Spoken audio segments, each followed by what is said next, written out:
Today we are joined by Representative Josh Kail, representing the 15th Legislative District, serving parts of Beaver and Washington counties. Representative, thank you for taking time to talk to us today. Why did you originally run for state representative?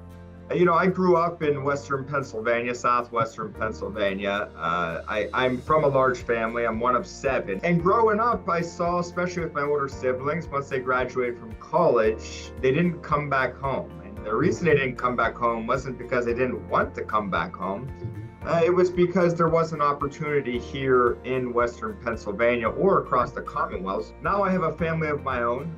We planted our seeds in Western Pennsylvania. We got our roots here in Beaver County. I have 8 children myself, and I want to see a Pennsylvania that can prosper. And Pennsylvania has so much potential. We have great natural resources. We have access to market. A large market is right here, northeastern part of the United States. We have access to capital. We have the rails and the rivers and the highways that transport goods to that market.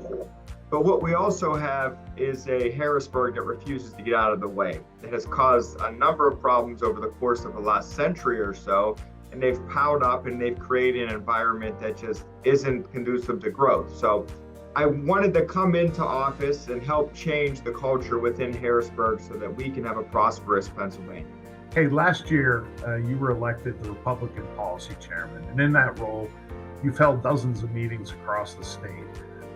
You've already gone through some of the things, but are there trends and concerns that you're hearing as you hold these meetings across the state?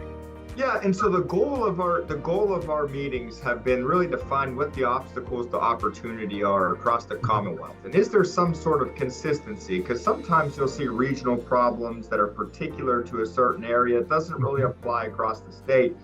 But that's not really what we have found. We've found a lot of consistency on a couple of key areas. One is education. We see people in the community looking to have an education system that really invests in students and not the system. It's across the board. There's problems with the permitting in the Commonwealth of Pennsylvania, whether it's farming, whether it's the natural gas industry where I saw it, whether it's the coal industry, development across the board. We have heard about the permitting process from everybody, and also tax reform. There are things within the code that we could fix to make ourselves more competitive. We are seeing that across the board, that people that want to invest in Pennsylvania, they've consistently told us that there's certain provisions within our tax code that needs to change. But one of the blessings of having this position is you get to see the whole state. And you get to get an understanding of the diversity of this state and the beauty of this state.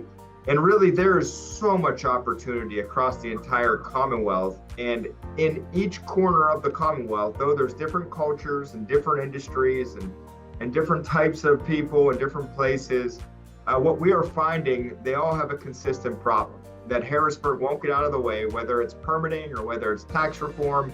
And let the free market develop and grow us forward and really create a place where we have opportunity across the entire Commonwealth.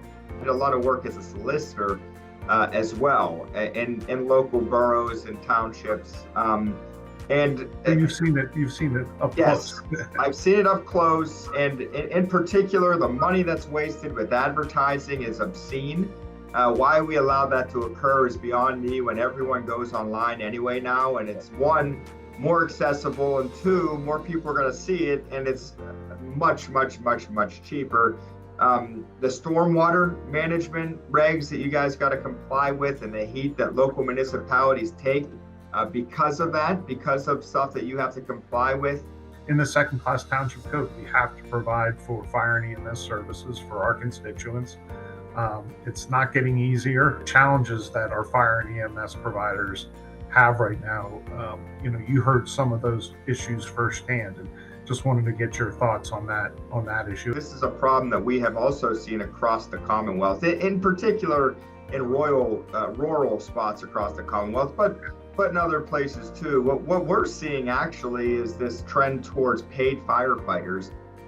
Which means that higher cost, obviously, and they're going to have to, take care of that from the township position. We have offered incentives for people to do it.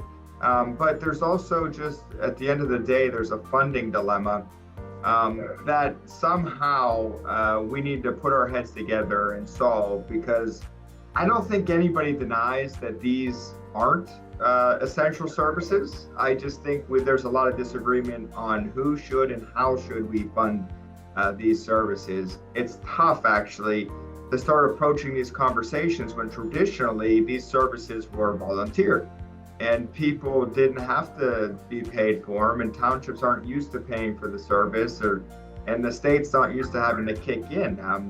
No one expects a police officer to be volunteer. It's because it's never traditionally been a volunteer service, and it shouldn't be. It's a real risk job. Individuals go out there and sign up to be the guardians of our communities, and they ought to be compensated for it. I think we're going to have to start thinking the same way about our police or about our firefighters and EMS. I work very closely with a lot of my townships back home in my district. Tom Jennings, who I'm sure you know, Yes. is a constituent of mine, and he's been there with me from the start. And he met with me, and we've been talking about local issues. And the best way to go about working with your local governments, your townships, your boroughs, is to treat them as partners. They're eyes and ears for you. They have a better understanding of our communities on the ground in that pocket than anybody does. And they are allies in the sense that, hey, if there's a problem that I could help solve, that they'll let us know. Hey, that's all the time we have today for Coffee in the Capitol. Representative Josh, thank you again for sharing some time with us. We'll see you back here next week for your next episode of TVN. And remember, subscribe to PSATS YouTube channel, hit the like bell for notifications, follow our social media pages, and head over to the TVN page at psats.org. As always, thank you for joining us.